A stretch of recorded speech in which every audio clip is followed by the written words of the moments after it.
the best minds in wrestling today, and you damn well know it by now. We know more than Google, always have, always will. New show, bigger, better, badder, brother. Twice as famous, twice as rich. 2.0, here we go. Start the damn show already. What's up, everybody? Welcome to the Mega Power Hour. It's me, it's the JATBB. I am not joined by my co-host, the man that makes ladies scream until they cream. I am doing this intro solo. We recorded late last night. Got some fun stuff. We wanted to go over the Wrestling Observer 2018 year-end awards. And as you'll see, we brought on our buddy Andy Baugh. And we just really, what I thought would be a 30 to 45 minute coverage. We did about 2 hours and didn't even cover half the awards. So, we're going to have to break this up. It's going to be a couple episodes long. And, but it was a lot of fun. It was good talking. In my 20s, about 2002, I quit watching wrestling. Just had stuff going on. Fell out of love with the product. And, didn't watch for like 10 years maybe. But, Jamie was a big part of bringing that back. I went to a couple of live shows, and then Jamie, helped me out there. And but in 2019, I'm in love with wrestling now more than ever. Probably it's the greatest thing ever. So a lot of that has to do with what wrestling is like. 2018 is probably the best year in wrestling ever, I think. So much good wrestling all over the world. And a lot of that was introduced to me by Andy Baugh. Andy showed me New Japan, which showed me, Okada and Tanahashi and Naito, all these great guys. And also introduced me to Bullet Club, which introduced me to a tag team called the Young Bucks, who I got really into. So the Young Bucks, I started watching a lot of independent promotions. Started following a lot of independent guys. Started watching Ring of Honor, Kevin Steen and Adam Cole and all these great indie wrestlers, and just fell in love with wrestling all over again. There's so much wrestling now that it's hard to really keep up and watch. But it was fun getting together with these two guys and talking a lot of wrestling. So before we start that segment, real quick, I did just want to cover some news. Bob Armstrong, who was a legend in the business, actually had his last match this week at age 79, and it was in Pensacola, Florida. His 59th year as a pro wrestler. All of his family was there, including his son Brian, who is the Road Dogg. Road Dogg introduced him. Like I said, legend in the business, but he grew up in Marietta, Georgia. And my dad was actually really good friends with one of his younger brothers. And, I just remember a hilarious story of my dad telling me when my dad was probably like 16 or 17, him and Bob Armstrong's little brother took Bob's car out for the night. And they were doing hoodlum stuff and throwing eggs at people and stuff like that. And then the next day, I guess they egged somebody, and the people got egged were really mad about it. So a couple days later, they noticed the car that egged them and were able to track them down and run them off the road. But this time, it wasn't my dad and his buddy. It was Bob Armstrong driving the car.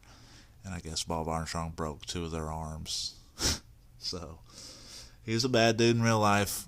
59 years in the ring. That's insane. Congratulations on a great career. I did also want to mention real quick, we talk a lot about, I don't know, it's easy to be negative about, especially WWE, what's going on, but there was a lot of good wrestling going on right now. Last weekend, The Ring of Honor show had some really fun matches. They had an hour-long Matt Taven, Jay Lethal championship match. They had a really good Shane Taylor, Jeff Cobb match. They had, if you're a fan of the old ECW style, they had a really good Briscoes versus PCO and Brody King match. It was a lot of fun. AAA had some good matches on their show. The Young Bucks showed up, won the tag titles from Lucha Bros. And the New Japan Cup still going on. Quarterfinals actually going on right now. They had a couple quarterfinal matchups last night, and everyone is really, I mean, there's some really good matches coming out of that tournament. So there's a lot of good stuff out there available to watch. Check it out. I highly recommend all those shows I just mentioned. Yeah, so let's pay the bills. Let's get our sponsor on. Talk to you about Black Tux. Roadkill's going to talk to you about Black Tux, and then we'll get into the Wrestling Observer Year-End Awards with Andrew Scott Baugh. All right, so today's show, we're talking about the Wrestling Observer Awards. We're going to get into all the main awards, break down our thoughts, opinions, all that. But we did want to bring on a special guest for this segment in the wrestling community. He's known as Dishonorable Discharge. His favorite wrestling segment of all time was when Disco Inferno caused Goldberg to lose his streak. Which he did cost Goldberg. Yeah, when Disco Inferno tased Goldberg, that's why he was discharged dishonorable. Oh, that's boy. For sure. He's never watched an Arn Anderson match in his life. Oh, my God. He's never been to an Arn Anderson art gallery. It's our good friend Andy Baugh. Andy, welcome to the show. Welcome to the show, Andy. I see. Had some great feuds with Roadkill. I see why you guys brought me on, man. That's about as good an introduction as you can get, really. Yeah, best introduction we've ever given, I think. But no, a lot of these awards have to do with New Japan and other wrestling, which Andy is very knowledgeable at. So we wanted to bring him on. Though actually, the whole reason why I watch New Japan wrestling is because of Andy. So, hey, the whole reason I started watching wrestling again is because of you guys and the podcast. I wouldn't have gotten back into it, but Mega Power Hour 1.0. Yep, the old days. Yeah, you owe us a couple. You can suck our dicks later. Well, you can suck James' dick. I'm not into that. I don't prance in those fields. But yeah, welcome to the show, man. We're glad to have you on. I'm glad to be here, guys. I'm ready to get started. I'm drinking a Tito's sparkling water in your honor. Well, what flavor? Sparkling water. Lime. That's a pretty good little setup you got going on. What are you drinking, Baugh? I was drinking a Topo Chico, but I'm going to drink some Bullet just to kind of fit in with you guys. Some Bullet Rye? Yep, Bullet Rye.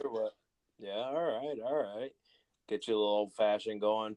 Well, I'm drinking a special occasion tonight. Great to talk to you, Andy.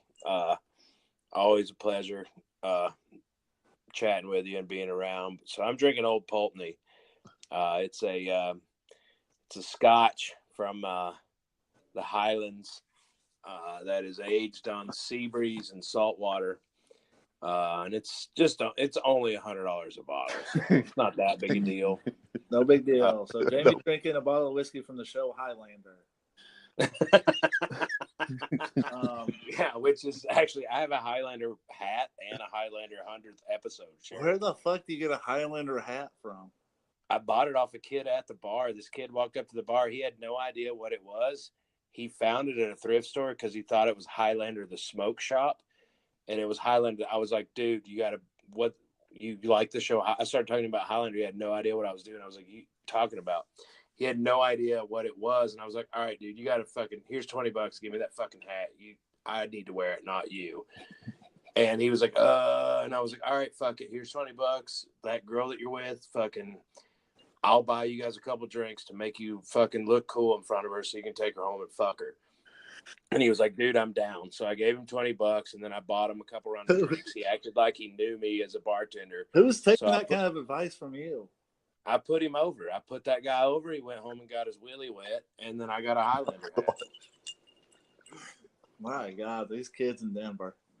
All right, let's get right into this because we got a lot to cover. We're going to start with the B awards and work our way up to the main award. But first award we want to talk about tonight is the Worst Gimmick Award.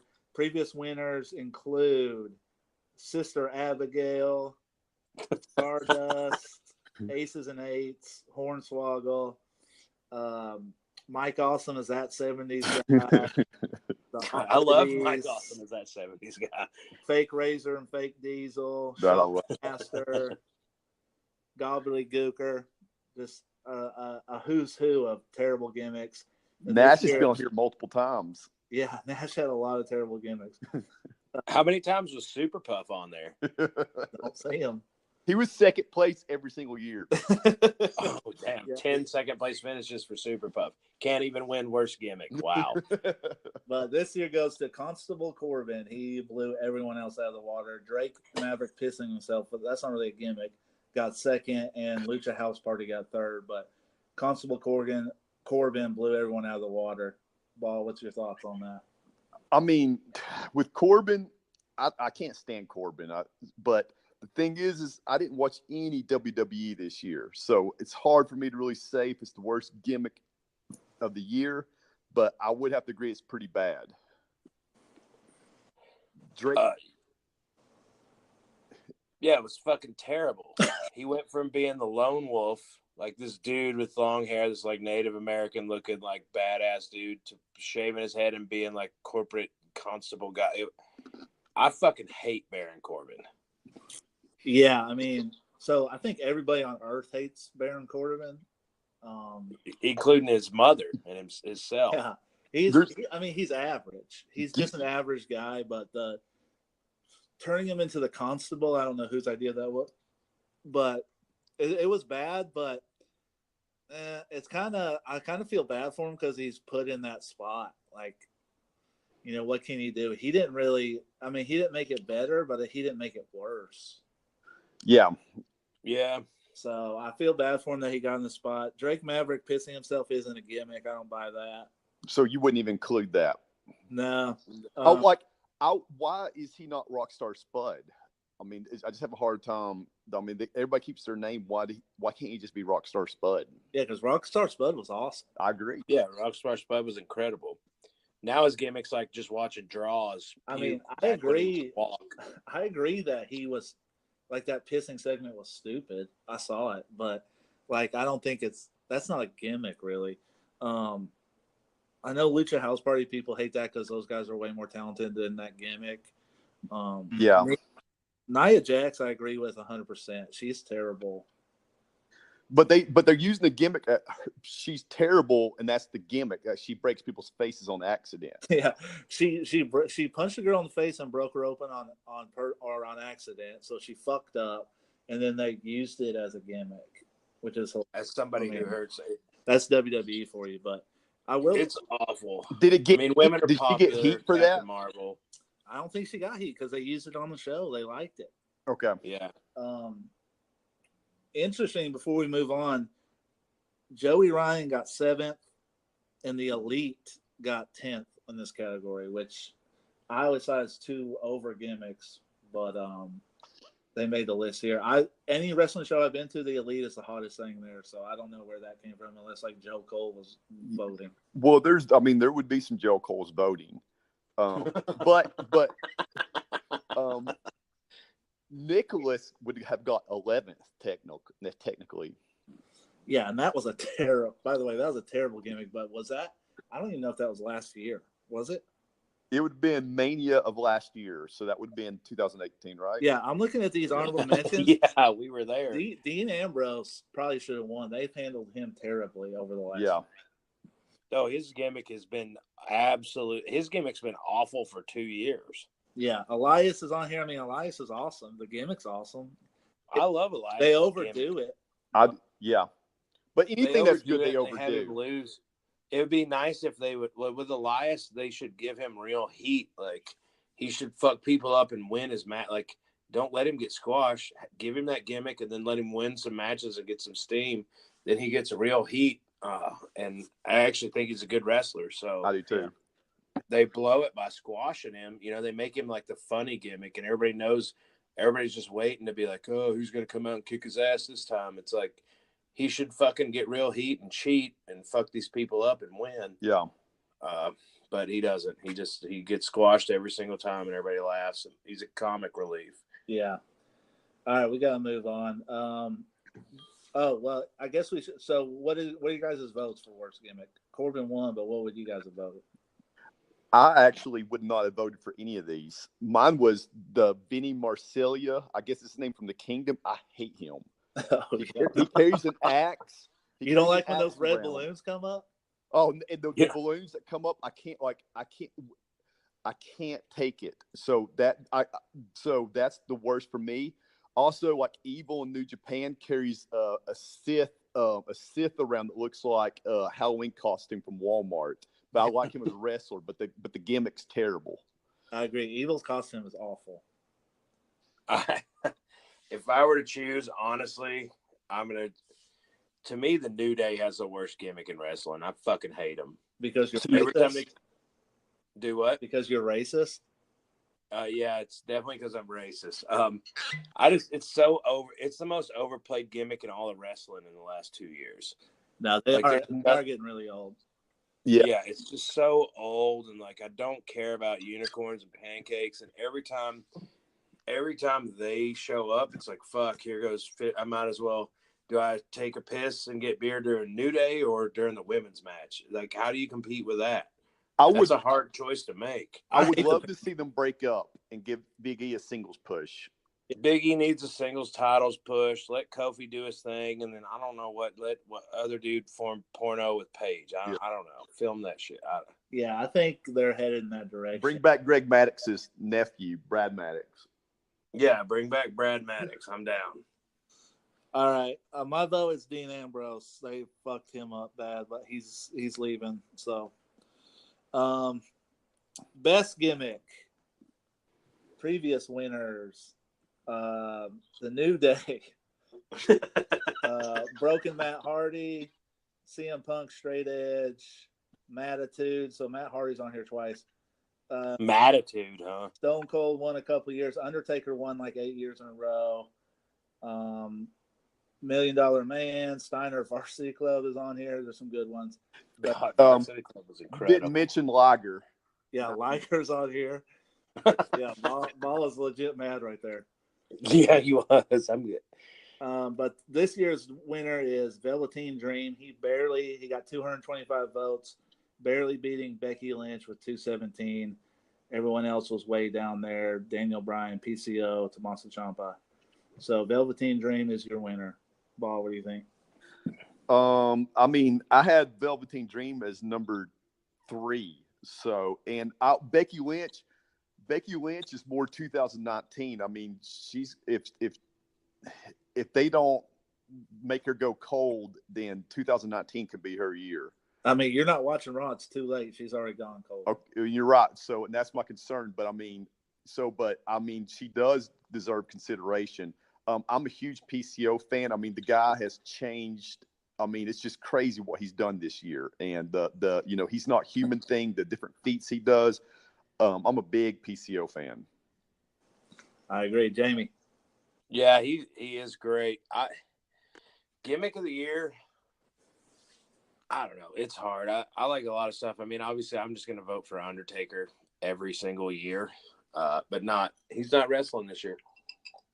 He wrestled in 18 though. Yeah, he wrestled in 18. He actually won worst match. We'll talk about it, but it was actually a disaster. Yeah, it definitely wasn't the worst match, but we'll move on. Yeah, what are your thoughts? What are your thoughts about Velveteen Dream winning, Jamie? I think he's cool. I like him.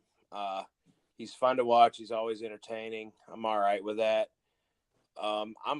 I don't care. I'm going to be a homer, and I'm always going to vote for Kenny Omega because, I mean, anybody who's ever came out as a Terminator and does what he does. Did you say you're a homer or a different word for Velveteen? Like over the fence, like I hit a long ball, like a homer. Yeah, Yeah. Velveteen Dream is super, super talented, super, super young. He has so far to go in this business, and he's if you've like he was on Tough Enough. I don't know if you guys remember, and Yeah. even from then he's improved so much. He's got great charisma. He does really cool things to get himself over. His takeover outfits are always awesome. He's great. I'm with Baugh. I think PCO, what he did last year was incredible, and watching him live will blow you away. I just went to the Miami Ring of Honor show, and I took my buddy who doesn't watch wrestling at all, and he was blown away by PCO, especially when I told him that PCO was in his 50s. Yeah. Yeah. And it's insane. I also think Tommaso Ciampa as a heel was phenomenal. Yeah. I had number 5. Yeah, I thought he was great. I liked the work that Chris Jericho did. It was great. Where would you put the villain at? I really like his gimmick a lot. Yeah, gimmick. He's got a great gimmick. Yeah, I mean, I love Marty Scurll overall. He's one of my favorite wrestlers, but I mean, when you look at it, because he does so many different promotions right now, he's not really in one place. He doesn't really. I mean, sometimes he does, but he doesn't always use that villain gimmick. I would give him 2017, 2016. He would probably be number 1 to 3 for sure. Yeah. Yeah, I was gonna say, do you think it's a little overplayed now? Well, before he joined the Being the Elite guys, he definitely used it. Because I love his gimmick. I love that his outfit and the way he comes out. He's top 5 for me for sure. I would not argue with anybody who picked him number 1 still though. Yeah, I wouldn't either. He's kind of the guy. I don't know. I really like him a lot. This whole list I thought was great. Like the top 10, even the honorable mentions. Everyone on here. You disagree with somebody, Baugh? Oh yeah, I mean I thought it was terrible. Okay. So first of all, let me take that back. Becky Lynch, I'm really happy for that. She's so over. I think her character is very corny. Her gimmick sucked. I think she's nothing more than a Stone Cold ripoff, and she doesn't do it well. Fair. She just gets over. Like, I truly believe she's so over because she says shit on Twitter and people like freak out about it. Well, and she had the gimmick before, like the last kicker, and also she was the girl that was good and never won, and then all of a sudden like got that push and everybody went behind her. Like, I'm happy for her, but I don't like her gimmick. It sucks. Yeah, I'm happy for her too. I think she's corny. Okay, so she's better off for the charisma thing. I mean, she's got overwhelming charisma right now. So that's a better place for her. If we're creating a character to be a bard in Dungeons and Dragons, I would create her. I'll also say that Daniel Bryan, I don't know why he's on this list. He's never had a character his whole effing career until just recently. Yeah, he's never been. I can't talk about Daniel Bryan. Yeah, he got 3rd place here somehow. Most overhyped wrestler of all time. Yeah, but I would definitely disagree with Daniel Bryan. Who are you going to say, Baugh? Okay, here's my problems. Number 1 for me, Silas Young. Hands down. The last real man. There's not real men in wrestling anymore. When we're growing up, they were all real men. None of them are real men. He's literally the last real man in wrestling. Number 1 for me. Mustache. He looks like you would meet him in a bar and he would destroy you. Now, he's badass, but I'll say, I mean, I know we really like him, but he was in Miami and he had 0 crowd reaction. Well, nobody knows who he is. Well, I mean, it doesn't matter. We're talking about best gimmick, not most over. Yeah. And number 2 for me, I love Undisputed Era's gimmick. They're like the people that everybody hated in high school. I think they play it well. I think all of them are incredible. All 4 of them are doing a fantastic job with their gimmick. No, I agree. I always tell people that Undisputed Era is the new Horseman. All those guys are some of my favorites. And also, Beer City Bruiser. I knew you were going to say it. He's overweight. He's missing teeth.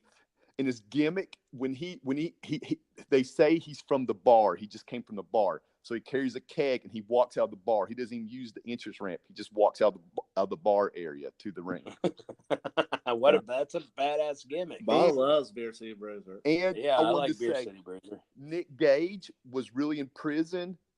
He's really in gangs, and you really think that when he's in the ring and he talks or whatever, like when we went to the spring break, he said he would fight anybody out in the parking lot, and I believe him, and I would not want anything to do with that dude. Well, he almost killed David Arquette. Yeah. Was that before or after Doink the Clown came out? Because I blacked out spring break. Buck. He was the main event, I think. Yeah, I blacked out. And honorable mention, Jushin Thunder Liger, part of Gimmick is the attire. That's the best attire in wrestling of all time. So he's still got it. He's 54, and it still looks like it's 1996, 1997. He's got longevity, that's for sure. He's incredible. What do you got? Oh, Ring of Honor on their Instagram has a picture of some of their wrestlers visiting a children's hospital, and Beer City Bruiser was one of them. It's hilarious to look at. I mean, I didn't see that. Silas Young and Beer City Bruiser look like guys you would fight in a bar. Yeah. What do you guys think about Jay White being on this list for best gimmick? Because I know a lot of American fans don't really like him. It's not a good gimmick. I like Jay White, but it's not like. But there's no great gimmicks in New Japan. That's not the thing. Yeah, it's not about gimmick. It's about like wrestling, actual wrestling and talent. I didn't even know. I don't know. I mean, Jay White's fine. He's doing great right now. I'm not into him. I'm not into him. You know what I mean?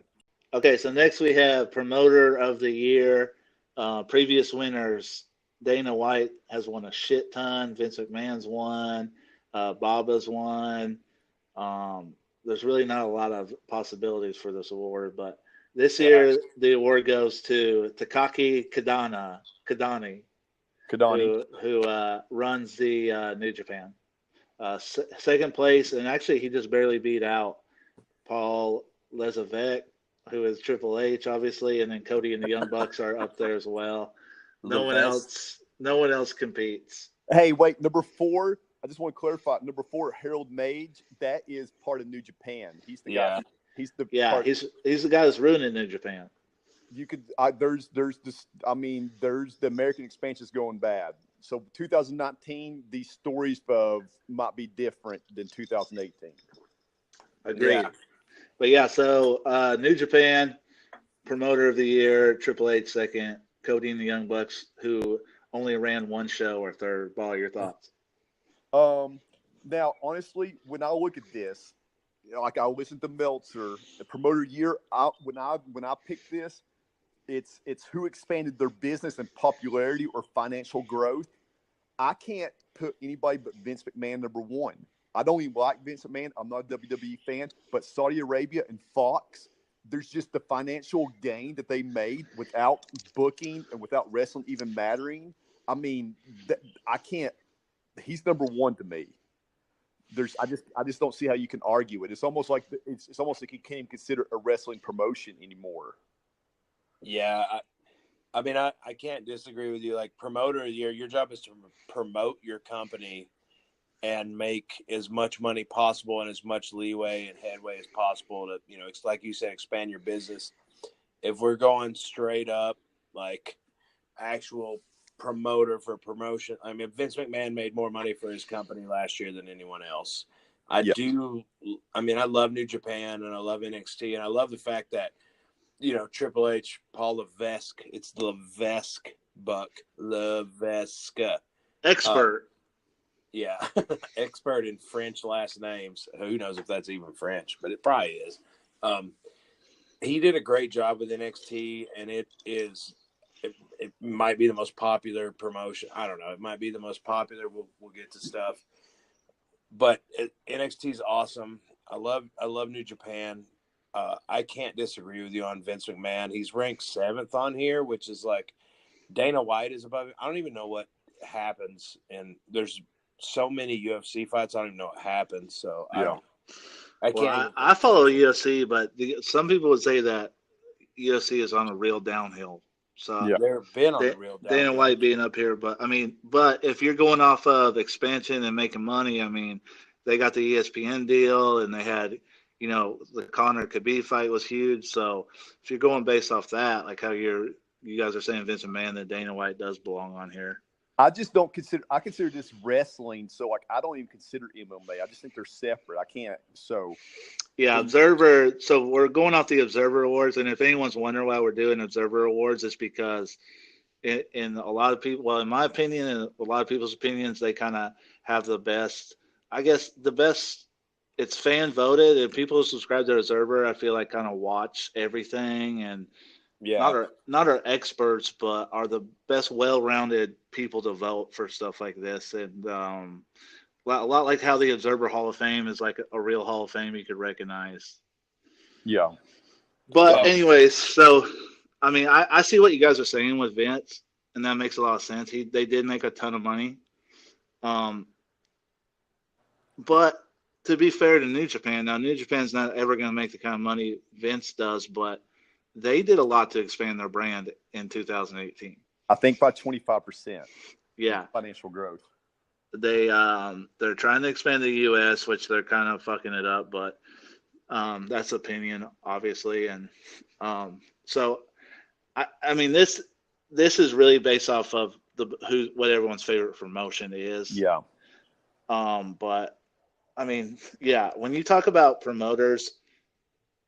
No one has done what Vince McMahon has done, so it's kind of hard to say anyone besides him. But now, I mean, New Japan and NXT are putting out the best product. They're easily. Now, I would like number 3. So, like, I don't consider Triple H as a promoter, really. I would consider that part of Vince McMahon. So, I just can't put him in there. In NXT is very popular, and I enjoy NXT, but it's not really expanding anymore. It's about expanding as far as it can go. What I would do number 3, I mean, the Cody and the Young Bucks doing All In and then getting AEW started in 2018 with just their cell phones, and that's it. I mean, it's hard to not put them in there as well. Yeah. I mean, granted, all that stuff was announced this year, but it's all been in works for the entire 2018, and just everything they did with, like, starting with All In and just their promotion, like they're doing phenomenal with social media. I'm super excited about what they're doing. I do agree with them being on top of the list. A guy that I really thought I would have voted higher for Joey Janela had I not blacked out and fell asleep at a 17-hour show that started at midnight. I'll put him number 4. Well, so yeah, he does an awesome job of promoting. I think there's other people involved with that. Yeah. But I mean, take away All Elite Wrestling and what's going on with that now. Just based off of All In and what Cody and the Young Bucks did with All In by themselves, basically at the beginning, you'll never see that again. Historic. It was incredible. So they deserve to be on this list just for that. Yeah, easily. And All In might have been the top show of 2018. You could argue that for sure. And all 3 of us were at All In. Yeah, and it was maybe the most fun I've ever had at a wrestling show. Honestly, it was. You guys didn't go to that Luchador event I went to on Sunday. Well, yeah, I wish we could talk about it. Blake doesn't want us to talk about it. Yeah. I talked to him today. I jumped up. I was jumping up and down and screaming at All In. I can't remember the last time at a real wrestling event that I've been jumping up and down and screaming, besides being blacked out at local Denver wrestling where people are hitting me with chairs and shit because I'm in the crowd. It was like being a kid again at All In. Dude, I was literally jumping. I mean, I probably drank it. Buck and I probably drank 30 beers. Yeah, it was a lot of fun. Yeah. So, what's your guys' vote? For mine is Vince, New Japan. In New Japan, I'm considering Kadani and Harold Mage together, and then Cody and the Young Bucks, and Joey Janela number 4. All right, what about you, Jamie? I agree with Baugh, except I'm gonna throw Triple H in there because he does. I mean, granted, expansion is a little different with NXT, but their brand it might be the best show on television from top to bottom, and he produces that, and he's the guy that promotes that. So I like to keep him. I put Vincent at number 1. I put Triple H at number 2. Then I do New Japan. Then I do Cody and the Young Bucks. All right, I'm going to go with Cody and the Young Bucks just off of the amazing event that they were able to pull off by themselves once in a lifetime. But more along the lines of what you guys were saying, best booker. This is more a category for people like Joey Janela and Triple H. Best booker, previous winners, Gato, Triple H, Joe Silva, who runs UFC, Paul Heyman for stuff that he did. Jim Cornette was on here for Smoky Mountain. Vince McMahon's on here, obviously. But this year's winner is Gato with 890 votes.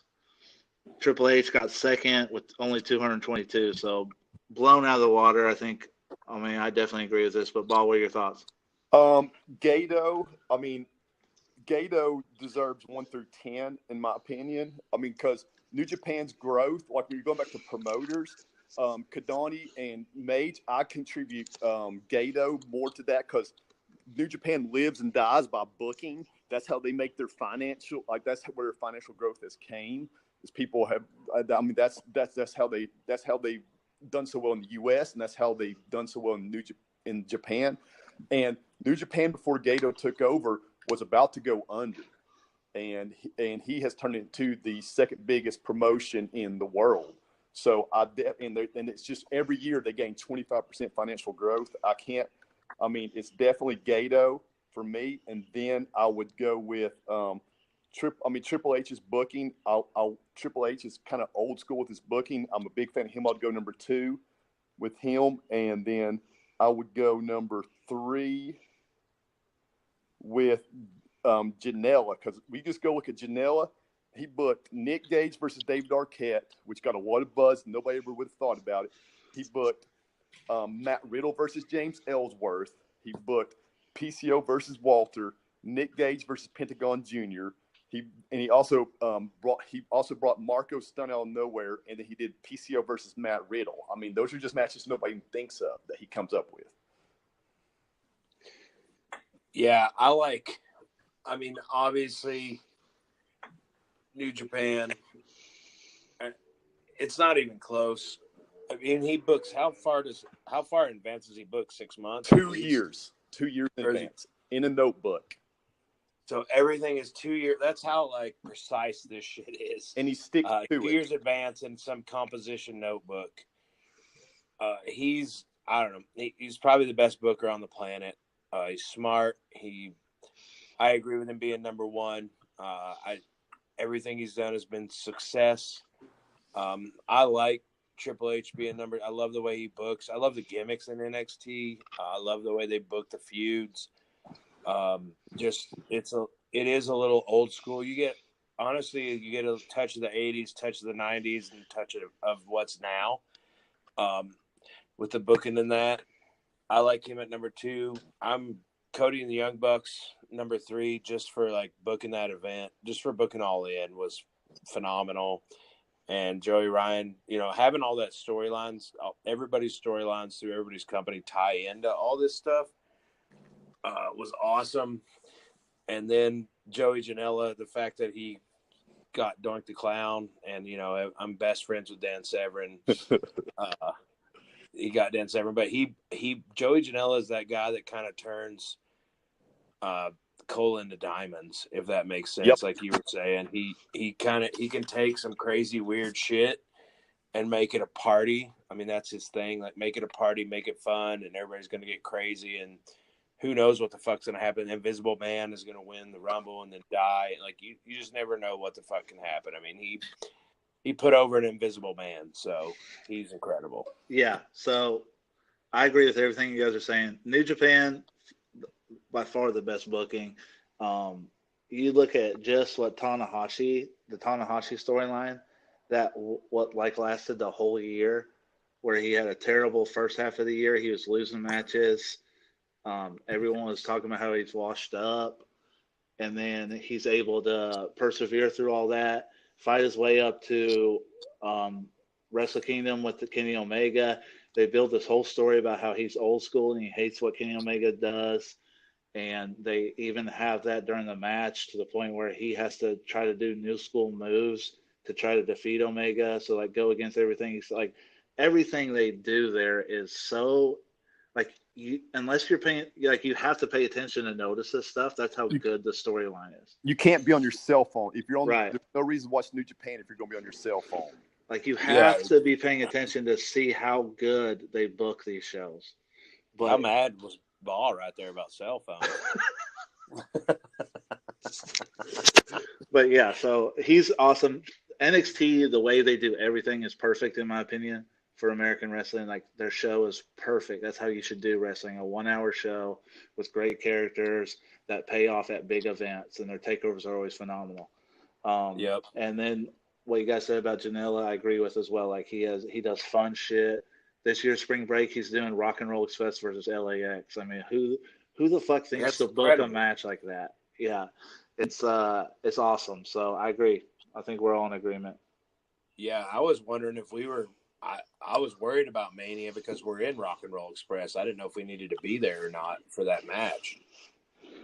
Yeah, we should go. I would go to New York and just go to spring break. Yeah. I mean, it's going to be 7 hours, and I'm going to black out, and I'm not going to know what's happening, but it'll be a blast. Probably me, you, and Dan Severin. Yeah, Dan Severin's fighting Frank Mir at Josh Burnett's Bloodsport.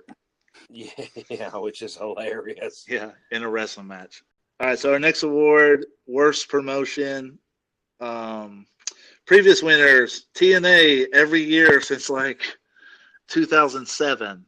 So man, that's terrible. The last 11 years, which is hilarious. WCW in their later years is on here a lot. WWE's on here a couple times. AWA a lot in the 80s. But this year, overwhelming vote for WWE. 612 votes. Second place was only 156 votes. AAA, which has some wacky booking. Yeah, wacky fucking contracts too. Impact in third. Baugh, your thoughts on this? Hold on. Let me shake my glass at Rachel, see if she'll refill it. Oh my god. Didn't work. WWE's number 2 for me is just their booking. I'm just disgusted with their booking. I just have a hard time even watching it. AAA, I can't speak up. Heard bad things. Impact Wrestling, I can't see it number 3. Impact is, I hear they're doing good things. It's just nobody cares anymore. Lucha Underground is who I had as number 1 because they had something good going and they're about to go under. I mean, I didn't even know they were still around. Only thing else I wanted to add was ROH. I'm a fan of ROH, but this year for ROH, after New Orleans, it's just been uneventful, and they completely relied on the Elite or New Japan. They made record profits, but it was really because of Elite and New Japan. They did nothing to better themselves in 2018. 2019 is a different story, though, because I'm really enjoying their product, and I'm enjoying the talent they signed. Yeah, I mean, with Ring of Honor, the problem, what to go on what you're saying, Ring of Honor went through a huge transition. They're losing a lot of guys. Like a lot of shit's happening. AEW's forming, New Japan steamrolling. So they basically had to reset everything. So they signed some talent. I agree with you. I like where they're headed.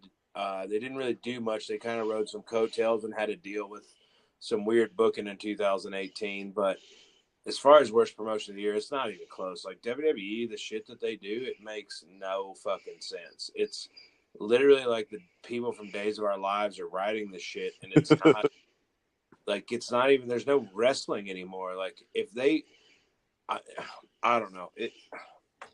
It's just fucking awful. If I see the New Day versus the Usos if I ever see that happen again, I might retire from wrestling completely. I might just be done.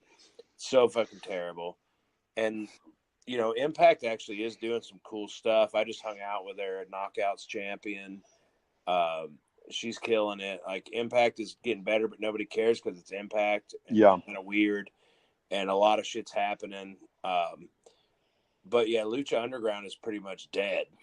I don't even know what's – I mean – I guess that's what happens when you deal with people like, I mean, they were dealing with like weird people, Conan. Like there's just a lot of shit going on in there for the last couple years. Well, those Lucha contracts are insane. The contracts in Lucha are ridiculous, and AAA is whatever. Like there's some weird contracts in that shit too. But WWE, just the booking and the storylines. I mean, there's no writing. Like there's no stories. Like the thing that I love the most, we're people who've watched wrestling for 30 years, at least 30 years, and we know more than anyone else that's listening to this about wrestling. The thing is, you go out and you tell a story. Like you tell a story where it's a big guy versus a small guy. It's David and Goliath, or if it's this gimmick versus if it's the firefighter versus the fucking policeman, or whatever. The policeman versus the jailbreaker. Like you tell the story, and you tell the story with promos and use your gimmicks, and then you get in the ring and you wrestle, and you have to tell a story for that. And WWE has literally told. Oh my gosh. That's how bad WWE is. They just sent a train to block me out. I bet that was a WWE train. That was a WWE train. It was probably moving shit from one pile to another. But they just, there's the art of storytelling, and it's gone in the point where they can't even, Undertaker can't even tell a fucking story in WWE, and he's one of the best storytellers ever. Like Shawn Michaels drools when he goes in there. Like nobody can.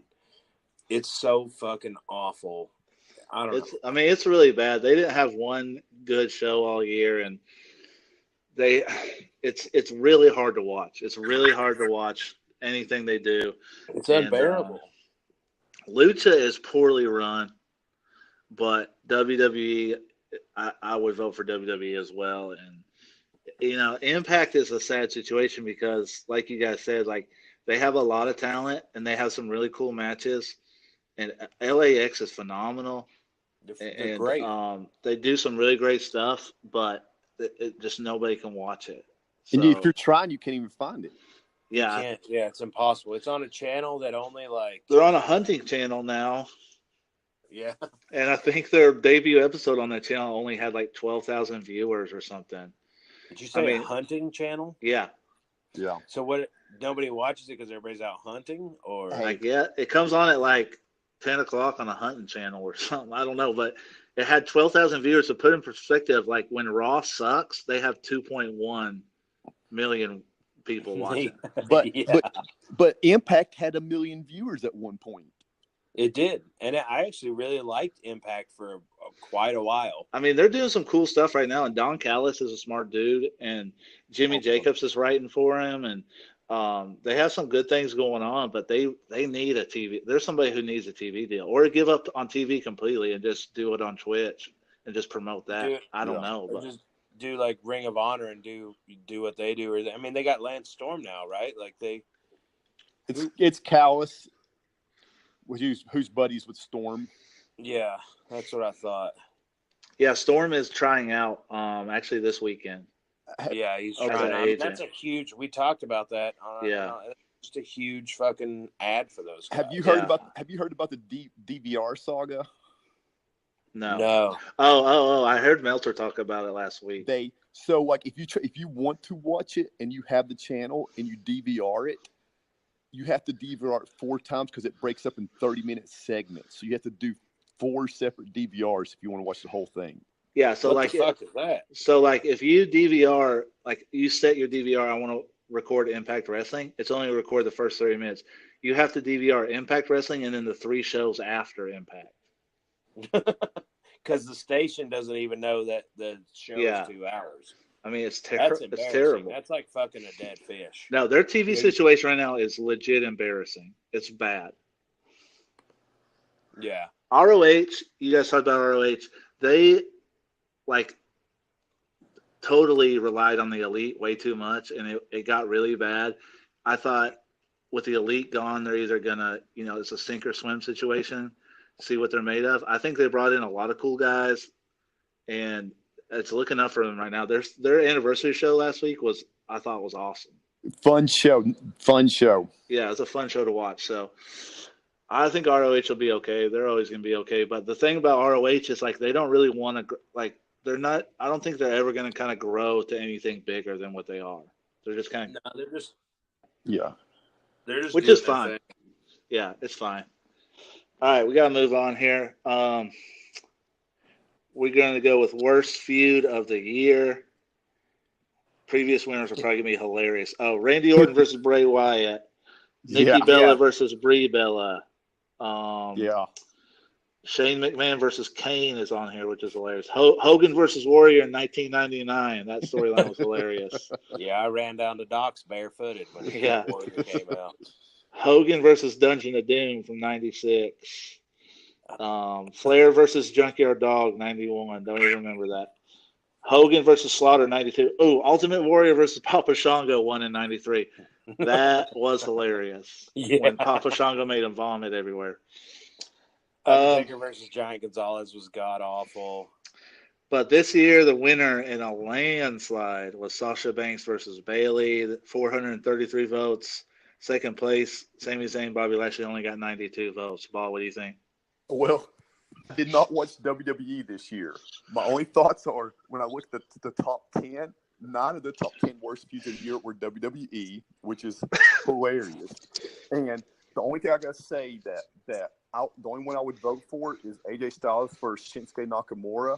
It's because Wrestle Kingdom 10, they had one of the greatest matches I've ever seen. And then there was all this hype of them doing WrestleMania. And from WrestleMania on, it was nothing but a disappointment, which I hated to see because those are two of my all-time favorites.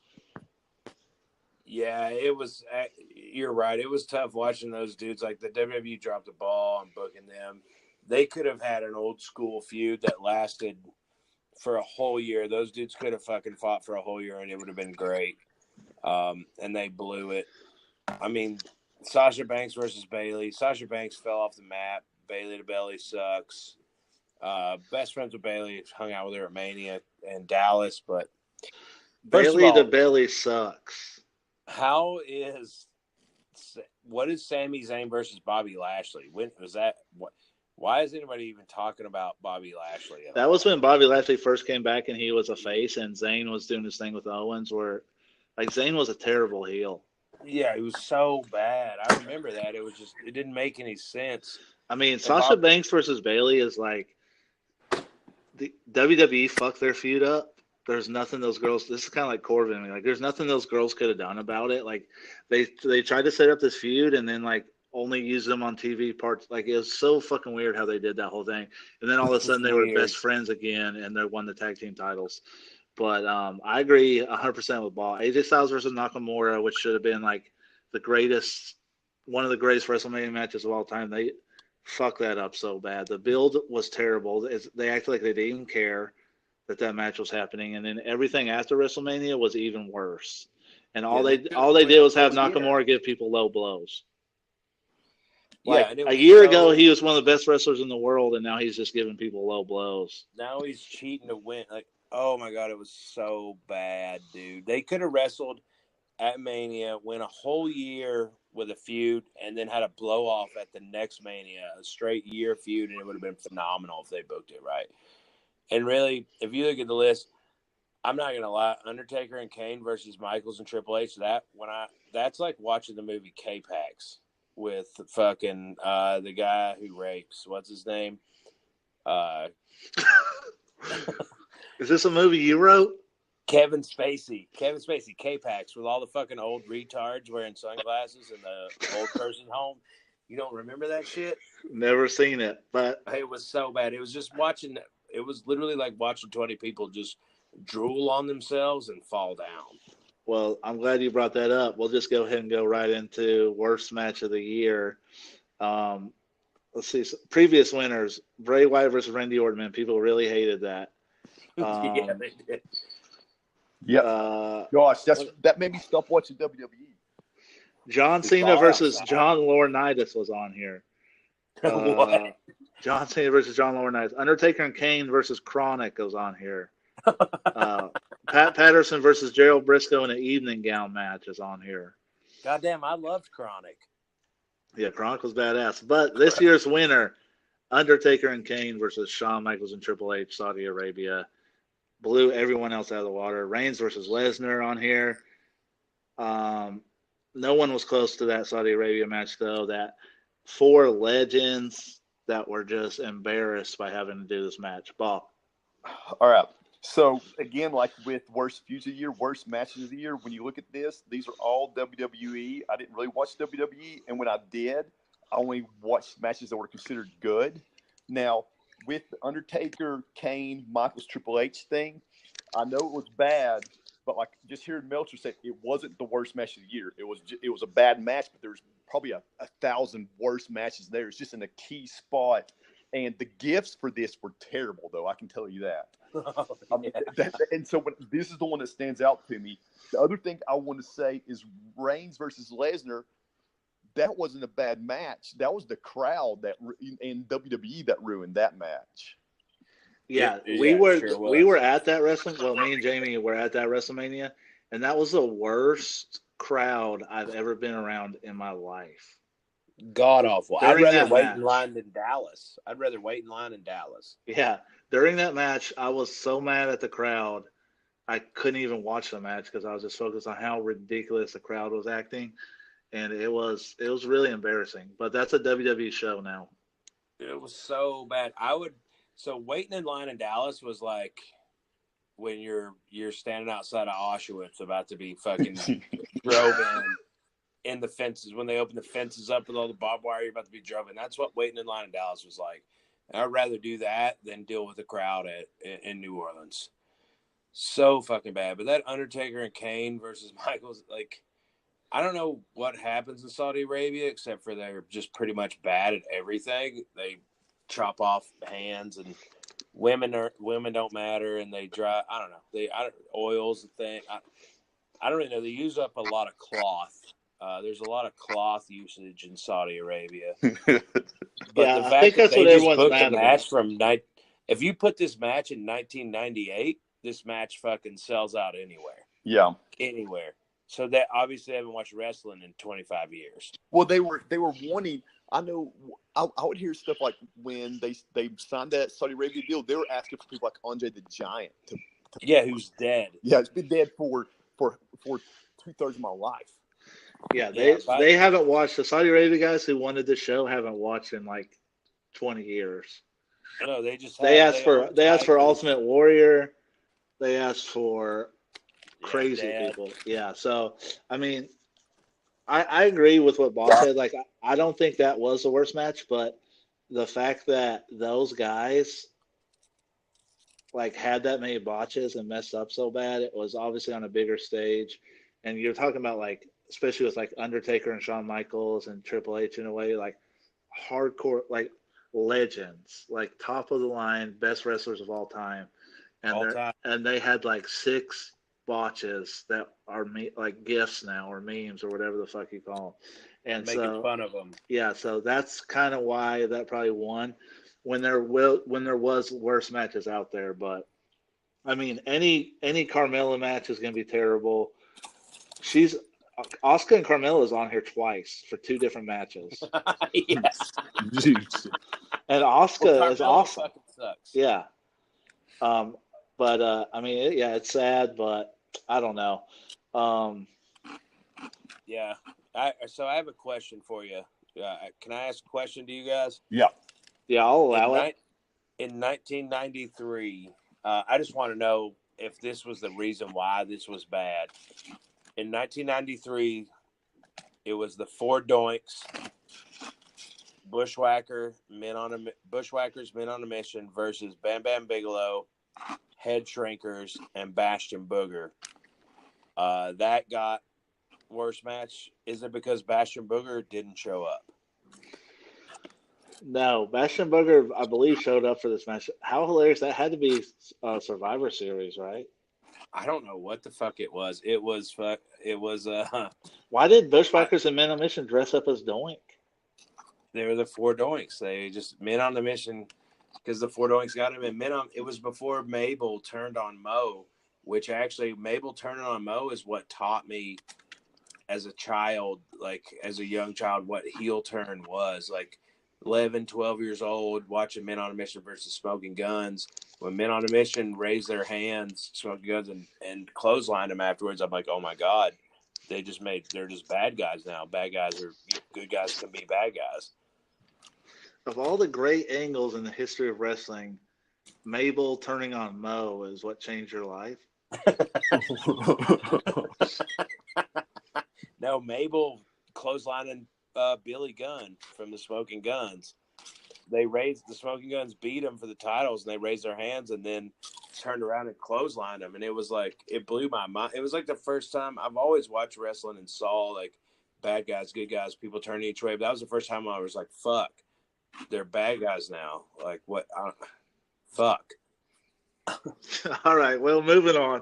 All right, guys, we're going to stop part 1 right here.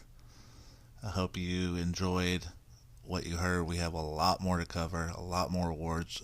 We haven't even got to the main awards, not even close. So, we had a lot of fun doing this.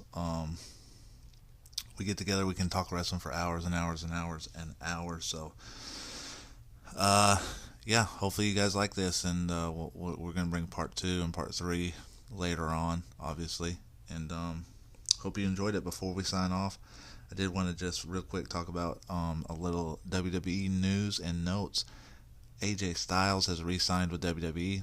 Shouldn't be a surprise to anybody. I know a lot of people thought he's really good friends with the Young Bucks in real life. Maybe he would go to All Elite. But his position at WWE is very good. He's a superstar in every sense of the word. And I'm sure he was able to negotiate a hell of a deal for himself. AJ Styles, somebody who really deserves that, so very happy for him. Also, Kurt Angle's retirement opponent has been announced, and it is Baron Corbin for right now. A lot of people upset about this. You could hear, as he announced it, the moans and groans. Nobody wants to see Baron Corbin versus Kurt Angle, especially for Kurt Angle's last match ever. Big disappointment if this stands. Kurt Angle actually the next day posted on Instagram, "My farewell match will be against Baron Corbin at WrestleMania. I realize it's not the most popular decision from a fan's perspective, but I will make Corbin tap out on the biggest stage of them all, and I hope you can share this accomplishment with me on April 7th. Baron is a legit tough guy. It won't be easy, but it never is. Hashtag it's true. Hashtag WrestleMania 35. Hashtag WWE. Hashtag wrestling." Listen, Kurt. If you have to go on your Instagram and try to convince people that this match is worth watching, you guys made a real mistake, man. I feel bad for Kurt. He has been used terribly ever since he came back. This is embarrassing. Hopefully they change their mind, or this is going somewhere else. John Cena, something like that. I don't know. We'll see. But, yeah, that's it. I hope you guys enjoyed the show this week. Please tell people about our Instagram, our Twitter, our YouTube page. Jamie is, hopefully right now, while I'm doing this outro solo, he is working on that Facebook page. We are on Anchor.fm as our main page. We are on iTunes, Spotify, Google, everywhere that you could listen to a podcast. So tell a friend or two. Hit me up if you have anything for the show. We take all the feedback.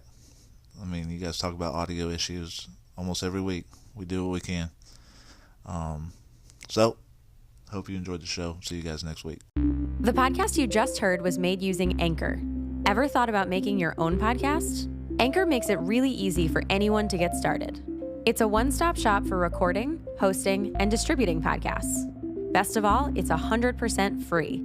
Sign up now at anchor.fm/new. That's anchor.fm/new to get started.